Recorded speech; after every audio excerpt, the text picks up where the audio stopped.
Free. అడగండి చూద్దాం. ఎవరికైనా హ్యాపీ క్రిస్మస్ అని చెప్పేవాడికి నేను తర్వాత ఏం చెప్పాలో చెప్తాను, కానీ దేనికి నీకు హ్యాపీ నాకు చెప్పని అడగండి ఒకసారి. ఈడ ముఖం పిడక ముఖం అయిపోద్ది. ఏముంటుంది జవాబు వీడి దగ్గర? నలుగురితో నారాయణ, కులంతో గోవింద. హ్యాపీ క్రిస్మస్ అంటే మెరీ క్రిస్మస్ అంటాం. ఇది పెద్ద వాడుక అయిపోయింది, కానీ దాని వెనక ఏముందో ఆడికే తెలియదు. అంతెందుకండి, ఈ రోజున యవనస్తులు క్రిస్మస్లో పాడుతుంటారు.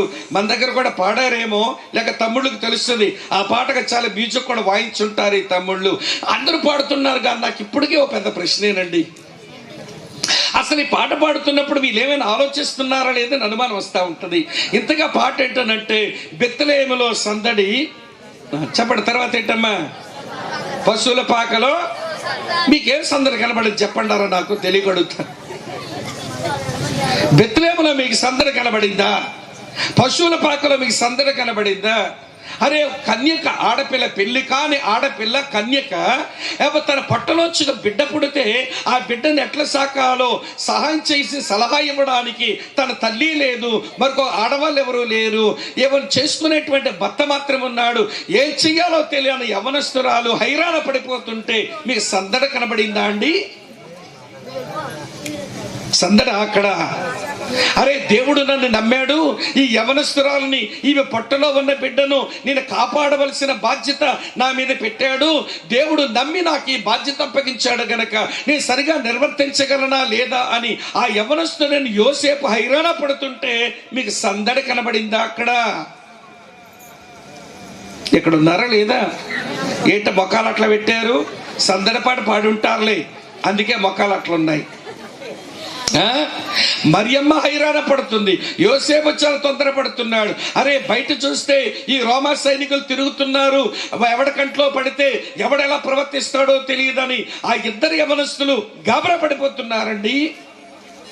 ఎంత త్వరగా ఈ బెత్లెహేమును విడిచిపెట్టి నజరేతుకు వెళ్ళిపోదామా అని ప్రియుల వారు ఆలోచన చేస్తుంటే వాళ్ళకి తొందర, వాళ్ళకి భయము, వాళ్ళకి ఆందోళన, వాళ్ళు హైరాణ పడుతుంటే సరదా లేదు, సందడి లేదు. కానీ ఈ దిక్కుమాల క్రైస్తవులకి సరదాలు సందడులు చేసుకోవడానికి అక్కడ లేని సరదా ఒక పాటలో పెట్టి సరదాలకు మరిగారు మన వాళ్ళు. అక్కడ లేని సరదా మీరు పెట్టుకున్నారంతే, పెట్టుకొని సరదాలు చేసుకుంటున్నామంతే. నా పాయింట్ ఏంటో తెలుసా? మీరు సరదాలు చేసుకున్నారో సంబరాలు చేసుకున్నారో అది ఇప్పుడు నా పాయింట్ కాదు. కానీ ఈ ఐక్య క్రిస్మస్ ఆరాధనకు వచ్చిన నీవు క్రీస్తుని గూర్చి నీ కలిగిన అవగాహన ఏంటి? అమ్మా వింటున్నారా లేదా? ఆ అవగాహన కొరకు దేవుడు ఏమి ఆధారం ఇస్తే ఈ అవగాహనలోనికి వచ్చాము? నేను ఇలా అనుకుంటున్నాను, క్రిస్మస్లో మనం కలిగి ఉండవలసిన అనుభవం ఏంటో తెలుసా? నేను ఆ క్రిస్మస్ బాలుని గురించిన అవగాహన నేను పొంది అవగాహన మరొకరికి నేను అందిస్తే నేను క్రిస్మస్ చేసుకున్నట్టే. అమ్మా వింటున్నారా? తూర్పు దేశ విజ్ఞానులు ఆ చుక్కను బట్టి అవగాహన పొంది వారు పొందిన అవగాహన హేరోదు ప్యాలెస్కి వెళ్ళి అందించారు. దేవదూత దూరం నుంచి ప్రత్యక్షత పొందినటువంటి అవగాహన పొందిన గొర్రెల కాపరులు వారు వెళ్ళిపోతూ అవగాహన కొంతమందికి అందించారు. నిజమైన క్రిస్మస్ లో వినండి ప్రియులారా, హ్యాపీ క్రిస్మస్, మెర్రీ క్రిస్మస్ అని కేరింతలు కొట్టడం కాదు. వింటున్నారా?